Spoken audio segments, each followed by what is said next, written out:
And welcome to Talking Tech. If you've never seen us before, we talk about technology news stories and we answer your questions live on various forms of social media. So usually we fill the time with talking about stories we're interested in, but feel free to ask us questions anytime in the chat. My name is Shawn Walsh. I'm your Emerging Services and Technologies Librarian, and with me... I am Charley. I'm the Guiding Ohio Online Learning Coach here at the Public Library. And also behind the camera is... And your mic is live. Oh, my mic is live. Woo-hoo. I'm Melanie. I am the head of public services and ask them questions when things start to get a little slow. Or I have a question. All right. Or she has a question. So, yep. So we're live. So feel free to ask anytime. So we'll start out with some stories and I'll be waiting for you to jump in. So I'm going to check to make sure we're streaming okay. And seems to be great. So we'll go ahead and start out. I can start if that's okay, Charley? Yeah, if you want to. Okay. So, Kirin, the Japanese beer manufacturer, they produced an electric spoon, and I've talked about this a couple of times in the past. But basically, it won an Ig Nobel Prize. All right, so we got a spam message in our thing, but it's okay. So don't worry about that right now. Good morning, Morgan. Yeah. We don't need any spam messages. All right. That's the fun of Twitch. So Kirin, electric spoons from Kirin. So they won an Ig Nobel. So Ig Nobel Prize is a prize for research that may be whimsical or silly, but it's still meaningful research.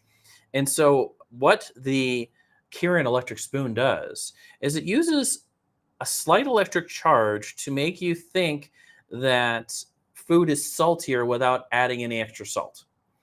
And so while eating the spoon, there's a slight electric charge. I don't think it's like touching your tongue to a 9-volt battery or anything like that.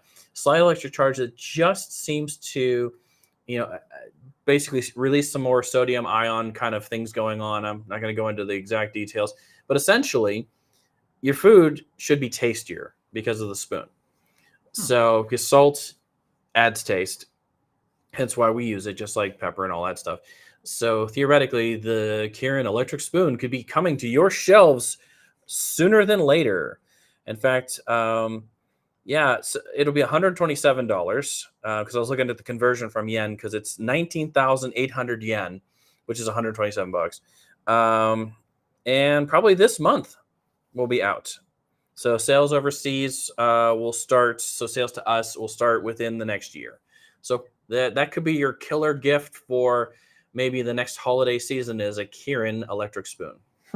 So I figured I'd start out with something light. Yep.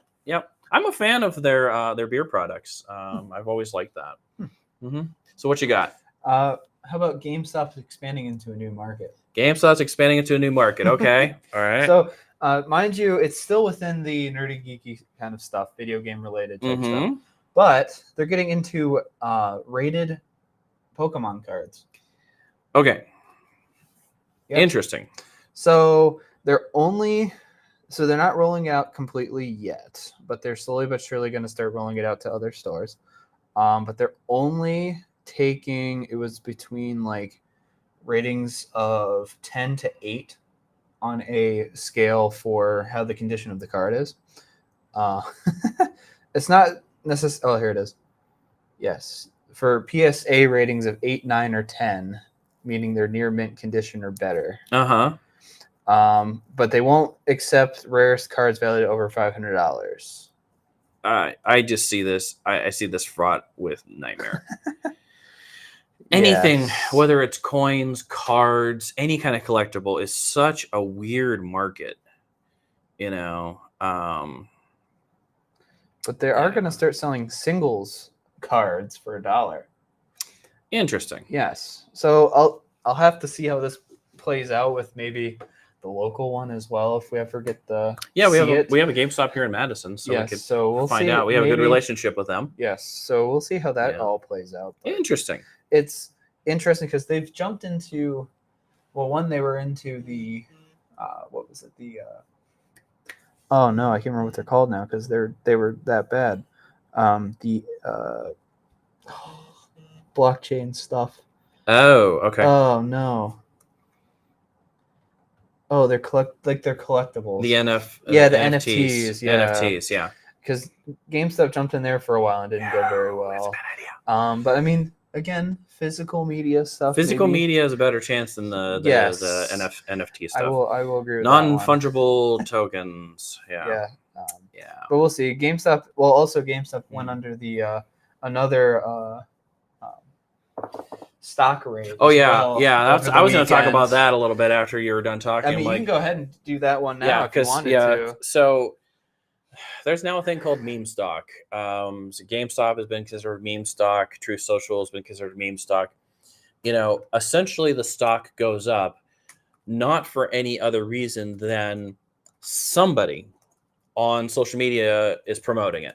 So recently, a YouTuber with some clout decided to throw some weight behind getting things going with GameStop, and the stock had multiple rallies and made people a lot of money. So it is interesting to see how social media influencers are now influencing the stock market directly, whether to increase the stock or to decrease the stock or whatever. Their clout means something. I mean, it's not any different than Warren Buffett or someone who is known as a financial person goes on a news channel and says, hey, I think this particular company's stock isn't that great. If Warren Buffett says something, he has enough clout that the stock drops. There's no question on that. So it's kind of interesting to watch these meme stocks. I got some really great advice from my economics teacher in high school.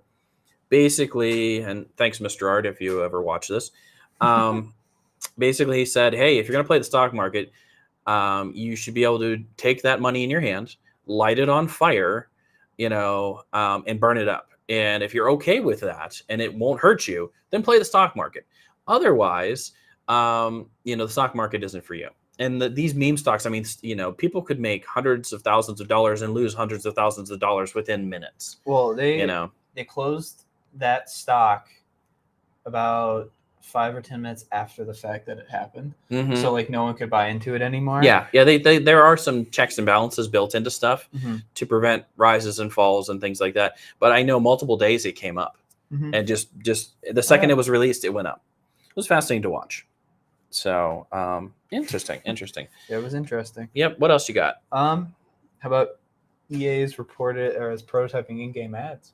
In-game ads. Well, we've talked about in-game ads off and on because there's a couple of MMOs that you can change out the ads within the MMOs. I know there was some sports titles in the past where the advertisements in the arena, ballpark, stadium, whatever, were dynamically updated. I could see those. Like billboards that are already there. Yeah, like playing Madden football or playing MLB baseball or playing hockey or whatever. The natural places that you would see, along the boards or along the edge of the stadium or ballpark or whatever. Those are there. We know they're there, and it makes sense to change them out because I can't remember what game it was. There was some company that had an epic fail, but they dumped a bunch of money to have their ads in a game. And so they were advertising in game, but they didn't even exist anymore. They'd gone completely bankrupt. And so it was kind of funny to get on the game and see a company that just didn't exist anymore. And it became kind of a joke as it was. So where are yours going to go? That is a great question because they're talking about almost every game is what they're saying. Oh, could it be like watching things on streaming right now? You watch a couple of minutes and then you got to spend some time waiting for the advertisements to go through, or like watching YouTube. You can only skip so many before you have to watch something. Yeah, because I could see something along the lines of like a Need for Speed. It's on a billboard. Yeah, that makes sense. And it rotates through ads. That makes perfect sense. That's kind of innocuous. Yeah. Or like your sports titles where they kind of just rotate out and all that kind of stuff. But if they're gonna try to put this into a game like an RPG that's like set in a different time, I don't want to see a modern ad in the middle of a game. Maybe in the pause menu. Okay, I'll take a pause menu ad, but I'm not doing it in game because that will just ruin the immersion. Buy your ye old Tesla chariot. My biggest fear would be something like for those of you who don't play games, there's things called cutscenes, which are kind of animatics that tell the story. They're like watching a mini movie that they get you from one part to another of a game, where in some cases you don't play it. Some games you can interrupt it and change the course of the animatic a little bit, but for the most part they're like breather breaks or times you're sailing, for say, on a ship, and you're going from point A to point B. There'll be an animatic of something so that it says you're actually sailing. My biggest fear would be like ads, like in streaming or on YouTube or whatever, where you're in the middle of the action and it says, well, it's been 20 minutes. It's time for an ad, and all of a sudden it pops up and says, buy, Rocket Pops, it's summer season, or buy Sugar Bombs. I'm using Fallout food right now, just for fun. But that makes no sense. That'd be weird. That'd be weird and annoying. Yeah. I for a truly immersive game, being lost out of that immersive game, that'd be a bummer. Wow.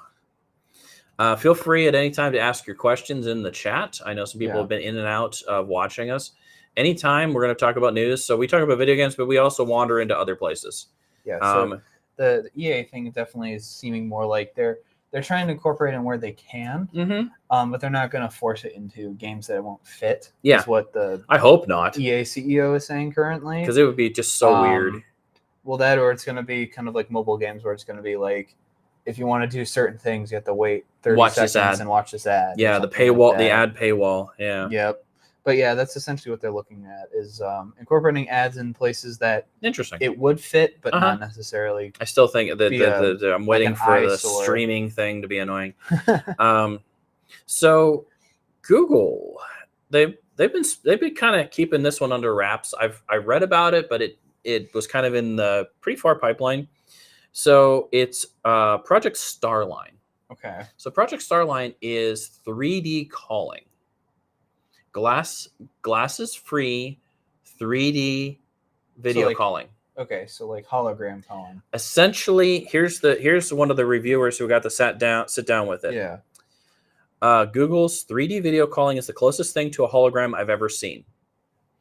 So this isn't that much different than, say, getting to the point where I'm looking at a screen and not only do I see the person, but I see the depth of the person.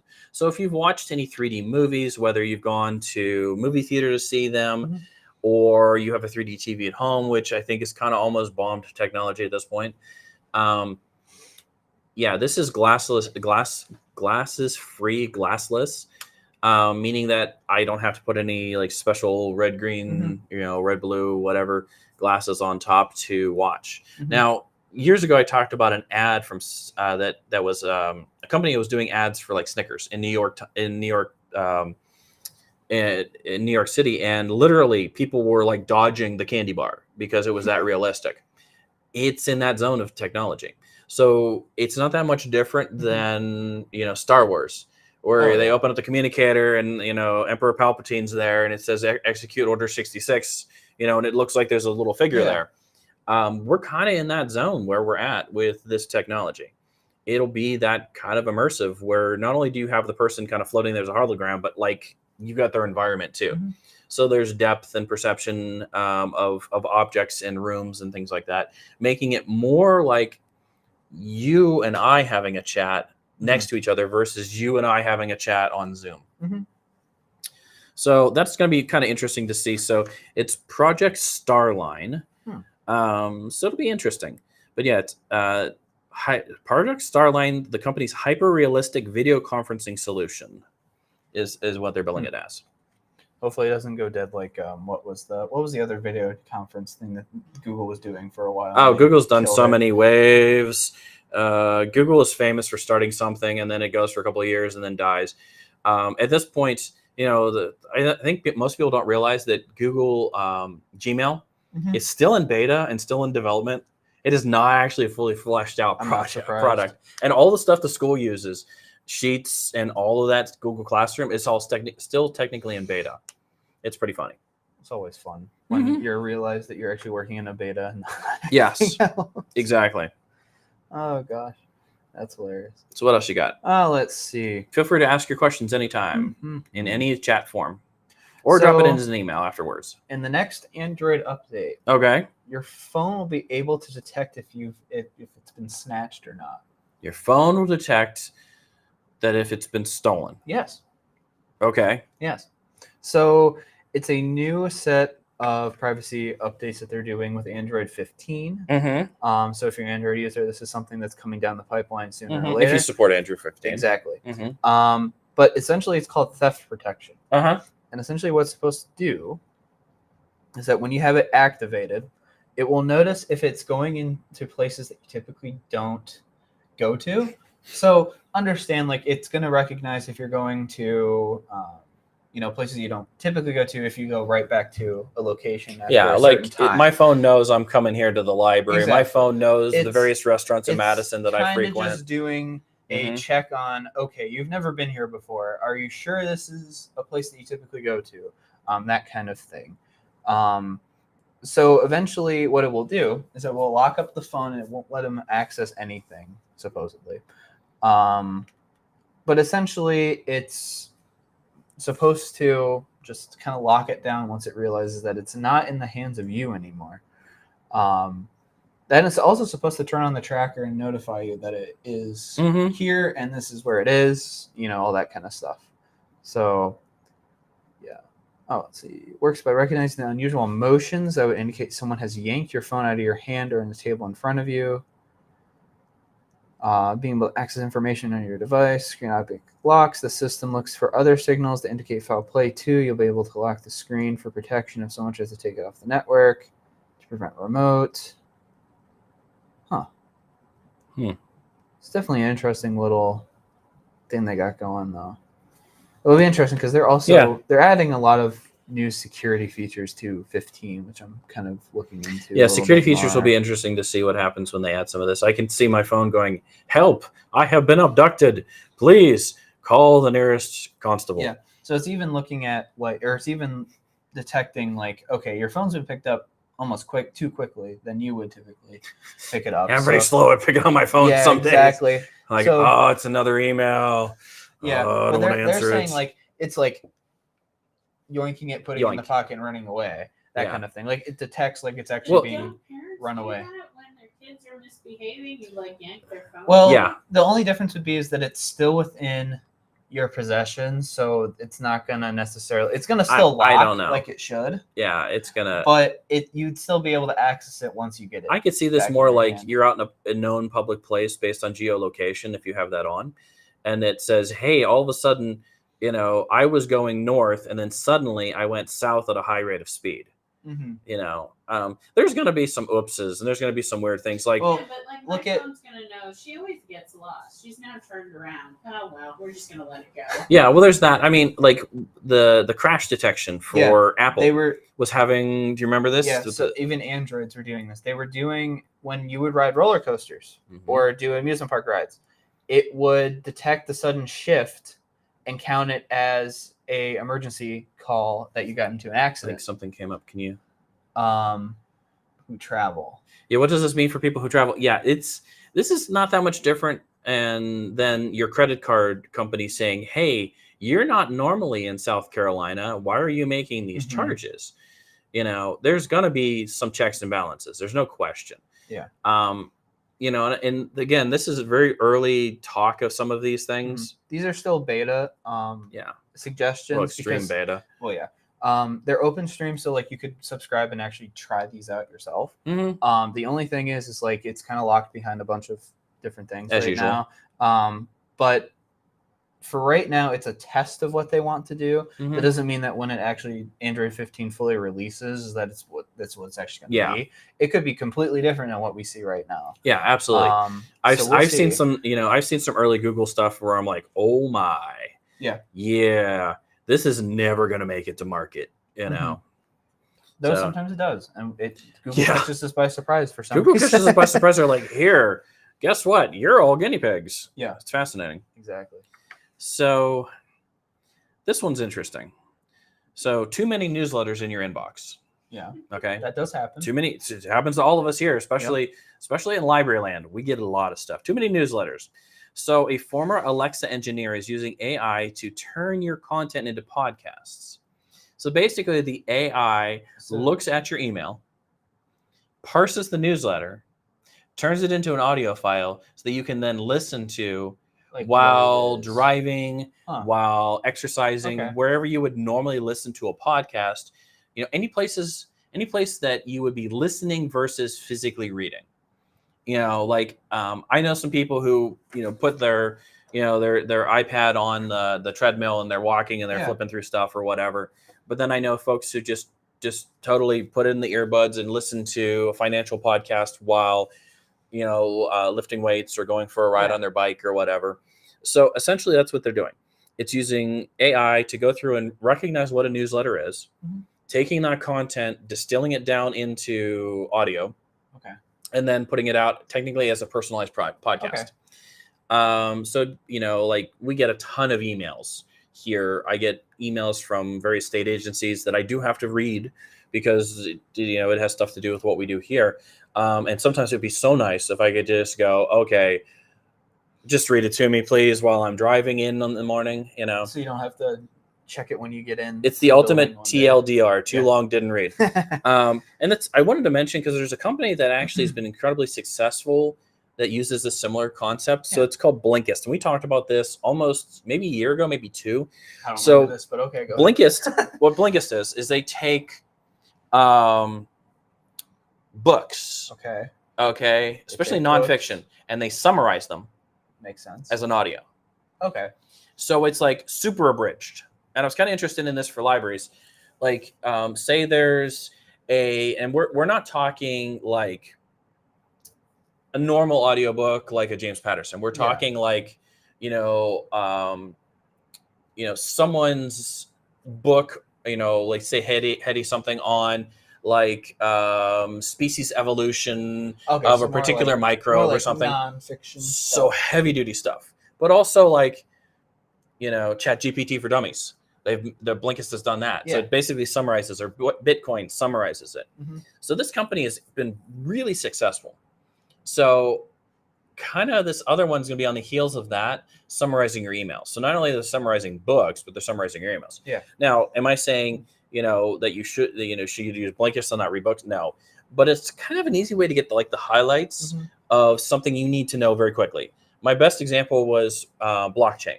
When I was trying to get my head wrapped around blockchain and some of that stuff, I didn't have time physically to sit down and read several really large books on how blockchain databases and stuff, all that works. I needed to know yesterday. And so I used Blinkist to kind of summarize a bunch of stuff and make life easier for myself, frankly. Because I was at the point where I was drowning and I needed to know a summary very quickly. So, Blinkist is really popular in business circles. Any new business book comes out, there's a Blinkist version of it. So CEOs, VPs, like my friend's company actually subscribes for them.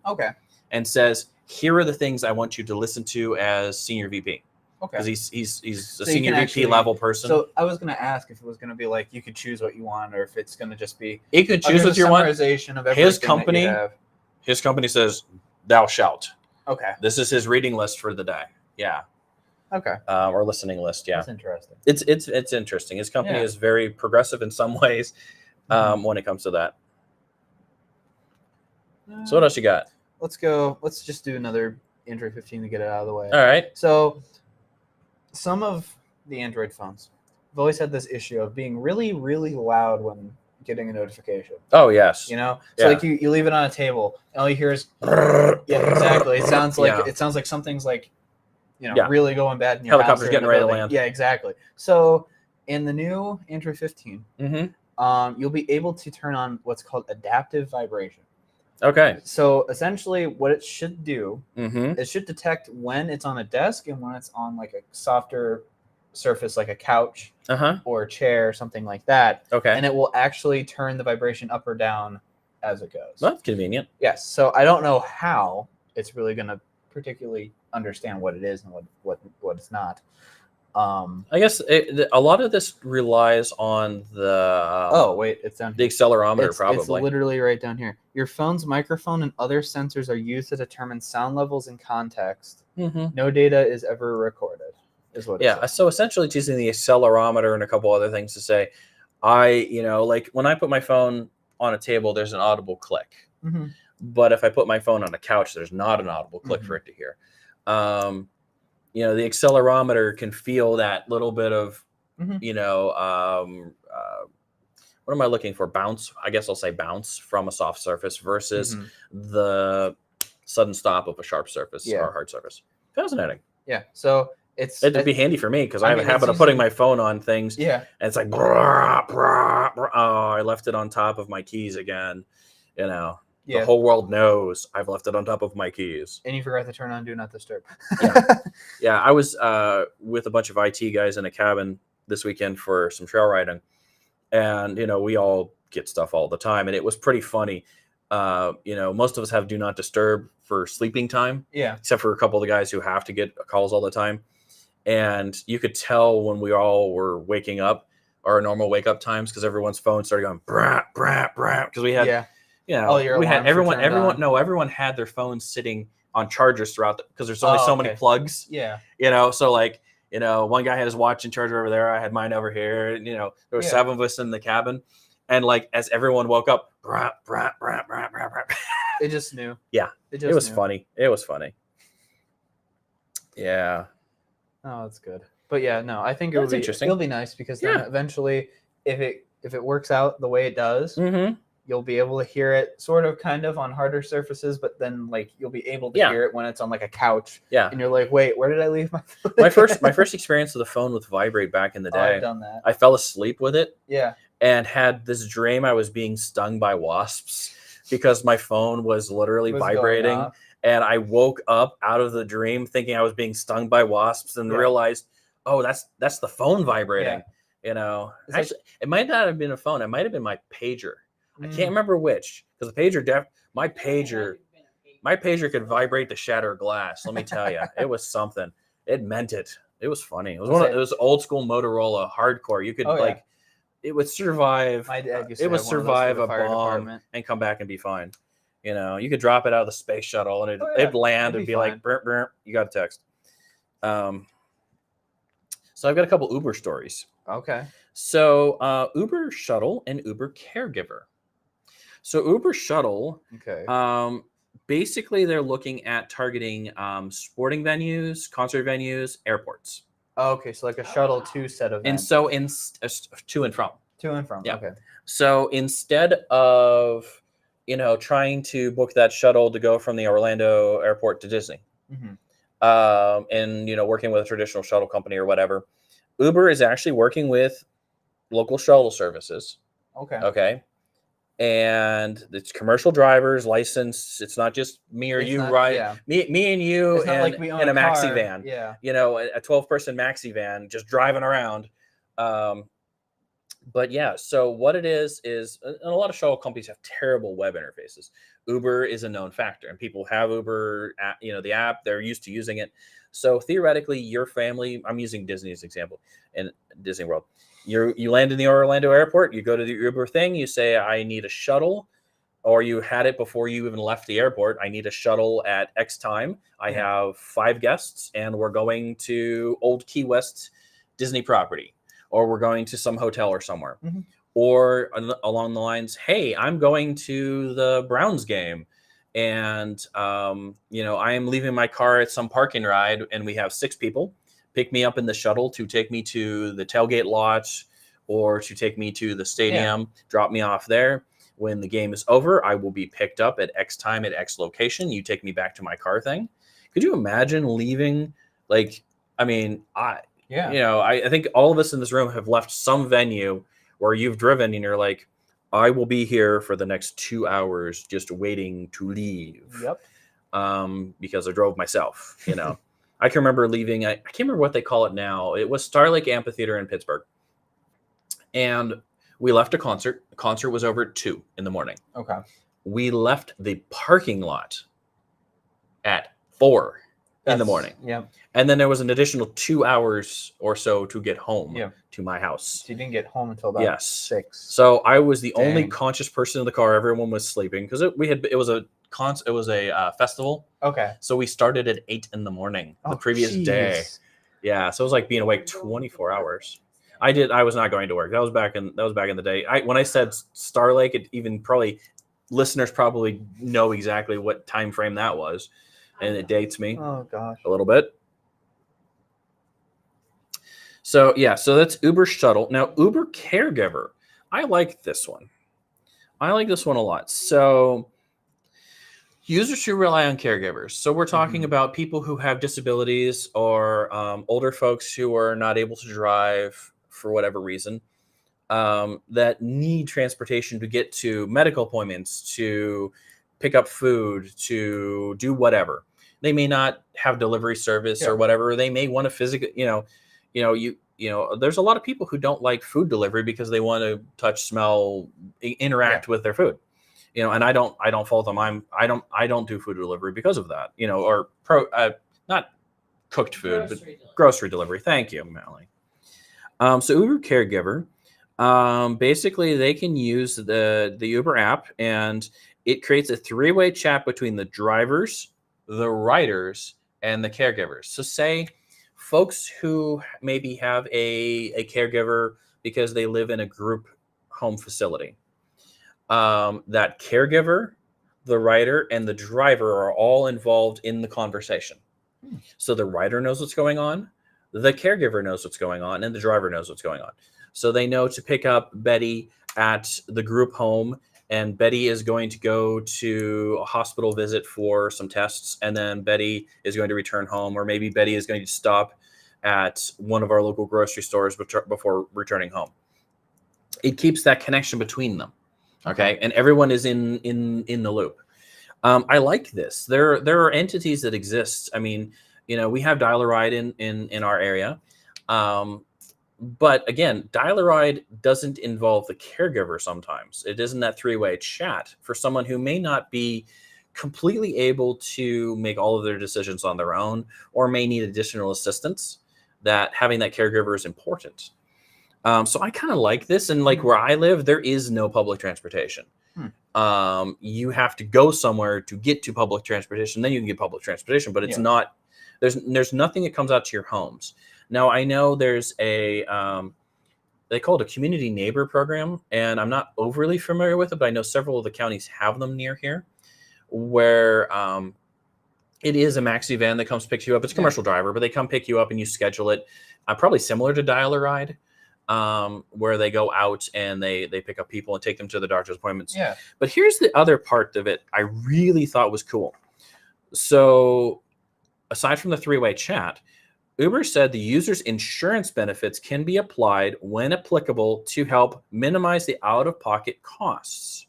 Oh, of the travel cost. Correct. Uber Caregiver will initially support Medicaid recipients and customers who are 65 and older. With Medicare Advantage, and customers with commercial insurance from their employers. Okay, so it's going to start out with people who are on Medicaid, which we know covers some travel, as well as some of the insurances will cover travel.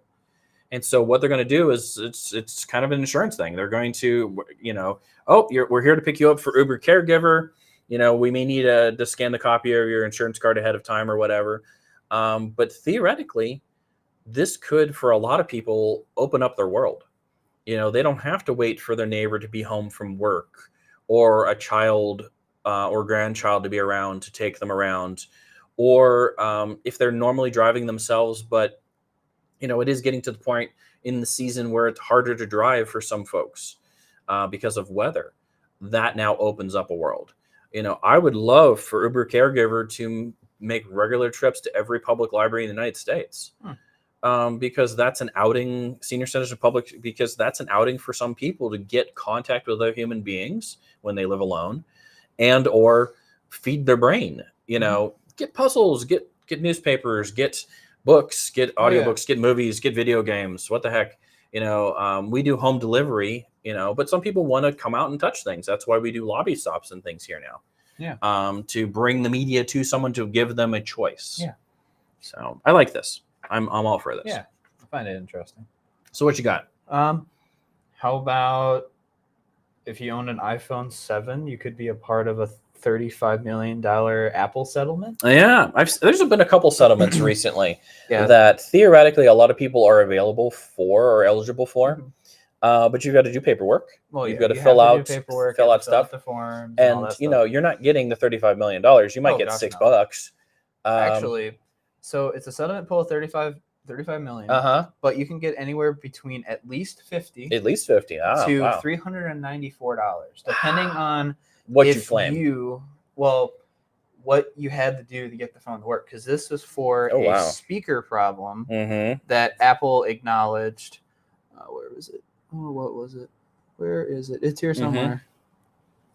Yeah, absolutely. But anyway, Yeah, they had some pretty rough things. Essentially, what it was is it's just to help you cover the cost of if you had to send it in to repair, or you had to pay out of pocket for it, because this was a device issue that Apple knew about, but I think it was a software fix that fixed it. I'm not. It ended up being a sure. software fix. Yeah, that some people went out and thought it was a hardware issue, and Apple initially told them it was a hardware issue. Yeah. Just like Apple had a Wi-Fi issue with a lot of their phones. Yeah, it's just audio issues or something like that. They didn't really say what it was for, but if you owned, it was from between. Oh, where is it? They even gave us a date. So if you have used one of their devices between the dates of September 16th, 2016 to January 3rd of 2023, you are potentially eligible to make a claim. You could be a $50 error. Yeah, exactly. So just keep that in mind as you're going through and looking through your old devices and be like, oh, I own that at one point. Maybe I should take advantage of this. Yeah, I mean, there's been a lot of class action lawsuits, in all honesty, out and about different places. And sometimes just there was one that I was eligible for, and I think the stamp to mail back the paperwork, because they did not have an electronic way to do the paperwork, because it had to have legal signatures and all that stuff, cost more than the money I was getting back, in my lawsuit. I would only do it, if it was one of those lawsuits like, I'm still angry at you, here you go. But no. So interesting. Oh, wait, hold on. Wait. Picked up Acknowledge something else? microphone audio issues with some iPhone 7 devices running iOS 11.3. Okay. Oh, Apple denies all allegations made in the lawsuit, denies the iPhone 7 experience any audio issues, denied Apple did anything improper or unlawful. Of course they did. Oh, that was from a 2018 report. So that was Apple saying that it wasn't anything to do with the phone. Of course not. But then they turned around and said, nope, never mind. Sorry, our bad. Yeah. All right. So I got another startup, and I'm kind of fascinated with this one. It's called Tidal Vision. Okay. It's a startup turning crab shells into green industrial chemicals. So we're talking. Say that one more time. Tidal Vision, a startup turning crab shells. I knew, because you're the crabby librarian. I'm like, into green industrial chemicals. Okay. So what they're doing is it's a zero waste process, because they're taking waste. So when I say crab shells, I mean all of the shells that are left over from processing king crab, blue crab, basically all of those, especially Alaskan. This focuses on a lot of Alaska and Seattle stuff. Taking all of those shells that we generally turn into fertilizer anyway. We pound them into fertilizer. So into a chemical, and I'm going to try to pronounce it, chitosan or chitosan, CHITOSAN. So like chitinous or chitness. When you talk about the shell for an insect or an arthropod or anything like that. So discarded crab shells. I'm fascinated with what they can use it for. So you ready for this one? It's a wonder ingredient. I love how authors always put that in there. Wonder ingredient. Water purification. Okay. Preserve produce. Promote plant growth, because it's a fertilizer. A flame retardant in fabrics. Pharmaceuticals, cosmetics. Safe alternative to toxic metals, petroleum products, pesticides used in the industry. So it can be used as a pesticide as well. So essentially, I don't know. There's probably a lot of other gardeners on here. I've always known as a kid that, some of the stuff that I always threw on the garden, that mom and dad had me go out and throw on the garden was crushed up shells of some sort of sea animal. It always had that. That's how you color your hydrangeas. Yes, you can control your hydrangeas with using the shells of certain animals, and because you change the base, you change it to alkaline or acid to change the color in hydrangeas. But some plants need that base. That's why I put potash and things like that around peppers and whatnot. So essentially, we've known this for years. I mean, Native Americans were doing this. Early Europeans were doing this. But it is interesting to see what you get out of, because I'm kind of flame retardant fabrics. I'm fascinated by that concept. Yeah. Yes, I'm going to use my makeup with ground up crab shells in it. Water purification. My dad worked in water purification for a while with one of his companies. And I mean, I knew that they used basically a similar kind of thing, like a lime kind of thing with this, which is not that much different than animal shells. So it's fascinating to see that too. Yep. Interesting. Yep. So there you go. So keep an eye on that company because it's could be interesting. Could be something big. Could be something really big. Yeah. Maybe something that. Now a reason to eat more seafood. I'm always looking for. I'm all down with eating more seafood. I am very much a seafood person. I love my seafood. So what else you got, Charlie? And feel free to ask questions anytime as we're talking through news stories. We use the news stories to occupy the space and enlighten folks and entertain them, but we're here for your questions as well. Any technology questions? So, any iPhone users here experience a iMessage outage? I'm an Android person, happily. Exactly. I have an Android. Yep. So, if you were a iPhone user, last Thursday, iPhone users were reporting that they weren't able to send their iMessage messages through, obviously, iMessage. And they thought... Oh, this might have affected something here. I saw an email about someone having trouble sending messages. Saw not delivered flag when trying to send text via iMessage. People reported the problem across multiple carriers, countries, and even continents. Apple's status page and show any indication of trouble. Users aren't able to use this. Okay. The problem went on from about 5 p.m. to 6:30 on that Thursday. Wow. But they said that it was out for about an hour. But interesting. It was interesting.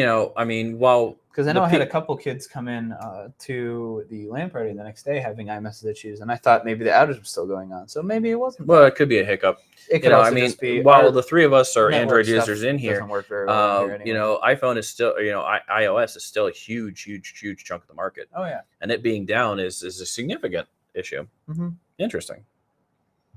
It was definitely interesting because it was like I said, I had a kid come in the other day, and he was having issues with it because he couldn't send messages out. I was like, well, there was an outage. Well, I also forgot that we also have like a really bad cell reception out here. Yeah, the cell reception is terrible in a lot of buildings. Even though we have like 4 towers around here. Yeah, but it's penetrating this building and buildings like that. Yeah. We've talked about it many times. So I'm going to go from a company that's being very environmental and green to a company that should be environmental and green. So Tesla is being sued. Oh boy. Over allegedly ongoing failure to comply with the Clean Air Act in their company at their manufacturing plants. How am I not surprised? Wow, that seems like a so yes. That actually turned out to be. So yeah, allegedly, I guess we'll do it as a true news program. Allegedly, being that they did not comply with the Clean Air Act at least one of their facilities, if not all of them. And so this is a manufacturing. So this is not the fact that Teslas are not making, they're making pollution, which that's a long story, but they are making pollution. So during the manufacturing process, so your EV, your clean EV car, theoretically during its construction was making a ton of pollution, which actually all EV cars make a lot of pollution because of the way batteries are constructed, metals, all of that. I would like to see, and I haven't seen it done recently, where you take any of these EV cars, whether it's the Mustang, the things from Honda, Tesla, whatever, to look at the true footprint of the materials made to make this car and its overall lifespan and see where we're at. Is it truly enough on this end of it to justify this end of it. Mhm. I'm fascinated by that. Just like, I've been reading a lot right now that windmills they're having a lot of trouble recycling the blades from windmills, and the blades have a finite life. They're not there forever. And so now there's these, I think we even talked about it in a story a while ago, maybe last year, but I read it again recently. They're having to bury these things, these giant windmill blades, because there's nobody knows what to do with them. And so they're piling up as they're replacing the blades on windmills. So not only, and I'm not anti-environmental, if you've heard me at all, I'd like to see some of this technology come through, but I want it to be, not vaporware and not lip service, so we have windmills. That's great, but we've got all this giant chunks of fiberglass. I was thinking like Don Quixote. You're thinking Don Quixote charging at windmills? I think we're charging at windmills too a little bit. But then I'm like, well, wait, we're not talking about we're talking about like wind farm windmills. Wind farm windmills, yes. So like if you ever go through Breezewood, there's those giant wind farms up on the hill and stuff. Yeah, they're switching those blades out every so often, and those blades are fiberglass, and they're not really easy to recycle, apparently. Go figure. So yes, so Tesla allegedly is failing to comply with the Clean Air Act. So yeah, Tesla just laid off like 700 or 800 workers Something again. like This that like too, yeah. yesterday or Saturday or whatever. It's not been a No, they're good year for purging the people, auto. but yet he's in Indonesia getting ready. Elon Musk is in Indonesia launching Starlink Yeah, in Indonesia for internet and looking at a nickel plant there to produce batteries. interesting. Nickel plant, not the band Nickelback. Nickel plant. That's my joke for the day. I'm done. I'm out. So what else you got, Charlie? So Honda is expanding its hydrogen investment with new fuel cell powered semi trucks. That is both cool and terrifying at the same time. Yeah. So Class 8 trucks are going to be running with 3 hydrogen fuel cells Okay. in one of their trucks. So I think a Class 8, I'm not super familiar, but based on the picture, the Class 8 is the normal semi that you would do local deliveries with. Yeah, essentially. Not long haul. Not like long haul ones just yet, but they are working on that as well. Now, again, remember, Honda is in a joint venture with GM in this. Yes. So they are producing these hydrogen cells in a GM plant somewhere here in the United States. Yep. But it's on kind of like a really rocky part right now because they're kind of fuel companies are kind of pulling away from doing hydrogen. Yeah. Like Shell just closed all of the 7 hydrogen fueling stations in California. Yeah. Within the last couple of months. So, but they're seeing that there's a possibility that hydrogen may still get a kick from other places. But for right now, it's kind of on hydrogen currently as an alternative for vehicles. It's kind of on a rocky situation currently. I'll be honest with you. Hydrogen has always been terrifying to everybody since the Hindenburg.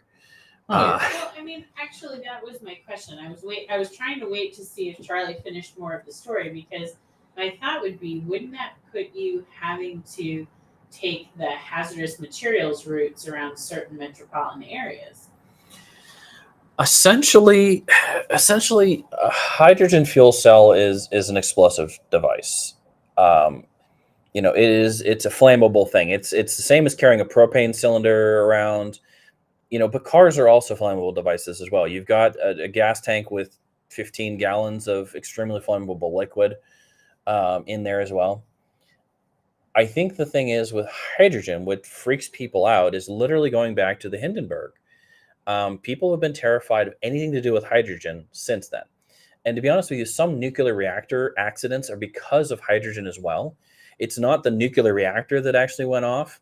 It's see if I can say it. It's deionization of water. I think I might have said that right. Someone else who works at Perry may jump in here at some point and correct me.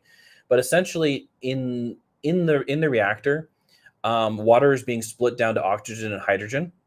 And if the hydrogen builds up too much, there could be an explosion. That's why they have little lightning things. We call them my dad always called them lightning things, because you use electricity to combine the water back to make water out of hydrogen and oxygen. They have these little like sparker things to, before it builds up too much, make water essentially. And I'm explaining it really, really simply. You know, someone from Perry or somewhere like that can do it vastly better justice. But yeah, that terror has always been there, Mhm. and you know, like I've ridden with guys where, you know, we've been in all, you know, basically all terrain vehicles powered by propane. And I've always been a little scared of propane versus the fact that I'm still sitting on top of a fuel cell full of gasoline and I could flip that Yeah. vehicle over just as easy as the propane one. But for whatever reason, that propane cylinder vehicle, I was a little more afraid of that one. Because we were doing rock crawls and hill climbs and stuff like that where the vehicles flipped over. We flipped over a lot. You know, that was the whole point of, there was a rescue team and winches and stuff. And we all wore 6-point harnesses and helmets and elbow pads and knee pads, the whole 9 yards. But yeah, like the truck where I'm sitting on top of the gas tank underneath my seat was fine, but the propane cylinder was running off a propane cylinder from like a tow motor. I was terrified of that one, and there was no justification why. You know, either way, they're going to go up if it's going to explode. Yeah. Same thing with the hydrogen. You know, I mean, no better. There's already natural gas vehicles out there too. well, there's a So like all of the Lake Tran buses here, all the Lake Tran all are run electric off of propane. just about now. Yeah. Yeah. So I think they So still have some diesel ones, but there's most some of them are electric propane. ones, but yeah. and electric. You know, and there's a propane filling station on my way up here. If I ever got a propane based vehicle, I could stop at that filling station. Yeah. Still vastly cheaper than gasoline. Yeah. And there's a conversion company, at least one of I know of, in Youngstown near where I live, where they're taking any vehicle and they'll convert it over to the propane. Whatchamacallit? Shawn, the food company. Yeah. All of their vehicles are either electric or propane, and they always have been. Like, as long as I can remember, they've always been propane, because I've always been fascinated by that. UPS, FedEx, DHL all have propane vehicles as well. I don't know how often they run them. Most of the things I see are diesel, but yeah, I don't know why. But yeah, you're right. There's a, you know, companies are pulling back from it. But really, if you think about it, it's no better than buying a gasoline powered car or propane powered car or anything like that. The tanks are armored. Yeah. You know, I mean, I can remember a demonstration where someone was used military grade weapons and shot at with a 50 cal at a cylinder, and it didn't explode. It didn't do anything. It took the shot because it was a commercial cylinder for a vehicle like that. Yeah. I mean, they're mainly talking more for like the Honda part here. Yeah. They're talking more trucks and things currently, because it's really hard to kind of, you know, produce, store, and manage hydrogen in general. Yes. But they're saying for more of the commercial, because like Toyota already has a production hydrogen car that exists. Yeah. And they work great. Yeah. They really work And great. And they have pickup and they go. Yeah. I got a chance to ride in one at an auto show once. And you know, and I was that's the thing. surprised. It's still new and occurring. And if you really think about it, again, hydrogen is no better than gasoline or propane or anything like that. Yeah. So I kind of take it in that sense. I mean, yes, it's still flammable, all this other stuff. Everything's flammable. There's precautions. Teslas go up and they burn for days on end. Well, that's the problem with lithium batteries. Lithium-ion fires, you can barely put them out there better than just to burn. I was listening to a firefighter describe that they're working on, you know, those blankets you use to smother your kitchen fires? Yep. Essentially A a blanket to for cover that, over cars to smother the fire that way. And they have to leave it on for days until the reaction gets done. But essentially, the EV car catches on fire. They roll out this blanket. They stake it down, I guess. Yeah. I was trying to listen to the conversation. Stake it down and let it sit. The thing is, I find that EVs tend to be a little bit more scary in the fire sense than a hydrogen car would be. Yeah. In my opinion. Because at least with a hydrogen car, it eventually runs out of fuel. It runs out and it will burn off. And eventually lithium will too, but it takes a lot longer. But lithium takes so much longer. And it pops. And it explodes. And it goes back again. Yes. Yeah. And I think ever since I was watching Top Gear, I'm more of a follower of hydrogen more than ever since I was watching Top Gear and they had that EV car accident where it was, you know, it actually hurt the one host pretty badly. Oh yeah, the Rivian. Yes. Yeah. I remember that episode quite well. Yeah. I mean, you can kind of laugh at it because they laughed at it now, but during that moment, it was terrifying. Oh no, it is. You know, especially with something just combusting and flames. So I got a couple space stories because I like space stories. And I've got one that I'm saving for one of our viewers, our long-term viewer, Morgan. My last story is for you. We have 5 minutes. We So have do you 5 want to minutes. do you want to do the story that you're trying to save, or do you want to do your Let me do the space? last story. Okay. I'll save the space stories. So, obsolete but not gone. Okay. There's interested a to see where this goes. resurgence in floppy disks, and partially is because of musicians Yes. and people running embroidery machines, Mhm. because Wow. a ton of embroidery machines came with a floppy drive, and so did a lot of high-end synthesizers and music equipment. Mhm. They either came with zip disks Mhm. or floppy drives. Okay, and zip disks is definitely a technology that So has now gone my by the question wayside. is, are we talking like the floppy that actually was floppy, or the diskette? We're talking about the 3 1/4, not the 5 1/2, Okay. or 5 1/4, 3 1/2. I'm getting to the point where I don't remember now. It's been a while, but needless to say, it's a 3-inch disc. And so, yeah, there's a resurgence. There's a company that is buying up all unopened floppies at a premium price and reselling them. But it's interesting to see this because there's a couple things. So just some stuff that runs on floppies, synthesizers, Mhm. the Boeing 747, Yep. Oh, that's Yep. terrifying. San Francisco Muni Light Railway, embroidery machines, and a lot of U.S. military and cybersecurity devices. Mhm. And the reason for the cybersecurity devices is that a floppy disk is less compromisable because it is a physical thing you can lock up and control versus a Wi-Fi enabled product. True. Yeah. So it Floppies is for the win in security. Let's floppies for the go. win in security. Yeah. Yeah, exactly. But it is fascinating. So, we're talking industrial embroidery machines. We're talking home embroidery machines. That's kind of leading the resurgence along with musicians who, like, it was really cool. My 2 embroidery machines were USB. So Morgan's got brand new ones, but I know that, there's some embroidery machines around here that I know that our logo is on a floppy disk. There's no question. This logo right here is on a floppy disk. But it's very fascinating. And USB, yes, if it supports USB, it's still a similar technology, a little more data. But yeah, there's all these places we talked about a while back that Germany was hiring Windows 3.1.1 operators because they needed an old version of Windows to run part of their system. Their train system. Their train system for the scheduling and stuff. Well, you just said San Francisco, a lot of places. So yes, floppies are making a resurgence, just like vinyl. That was just Vinyl records like and floppy records. disks. So guys, we're back in the 1980s and early 90s. But we don't need to dress like that. We don't necessarily need to dress that. I don't need to wear jeans that I can put my entire body in one leg, my Genco jeans and things like that. No, we're not doing that again. Where everybody walked around and their pants were always stained and muddy and wet because you had it's like bell bottoms, just bigger. Yeah, we don't need to go back there. But yes, floppy disks. So a lot of our viewers laugh. Now I will put a plug-in for us. We have been doing floppy to USB conversions for probably 4 years now. So if you do have something on a floppy disk, and as long as the floppy disk is still readable, we can convert that to a flash drive or smart media or whatever here at the library. So shameless plug for a service we've been doing for a while now. So find me, find Charlie, reach out, do a learning coach for that. So we still got a couple minutes. So Boeing's been kind of hanging in the background for a while. Yeah. Boeing Starliner is scheduled to actually fly to the ISS, the International Space Station, potentially on the 25th of May. So we've talked about space. I talk about space a lot because I love space. It's been Blue Origin and it's been SpaceX. Who's been up there? And Blue Origin currently has the contract, to the best of my knowledge, to take people. Is it Blue Origin? Let me double check.